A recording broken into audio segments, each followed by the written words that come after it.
Hey guys, today I will tell you how to update your personal information in Robinhood. Begin on the main screen and tap your profile icon at the bottom right. On the profile page, locate and tap the hamburger menu in the top right corner. This opens your settings menu with various account options. Find and select settings from this menu. On the next screen, look for account information at the very top. Tap this to access your personal details. Here you will see your name, account number, and various editable fields.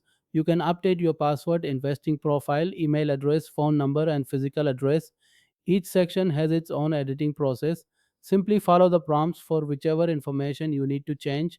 For security reasons, some changes may require additional verification steps. Take your time to ensure all information is accurate and up to date. Keeping your contact information current is crucial for account security and receiving important notifications. I've created a complete guide covering all aspects of Robinhood account management that I'll link below. If you found this tutorial helpful for maintaining your account details, please like and subscribe. And that's it guys. If you like this video, please subscribe. Thanks for watching.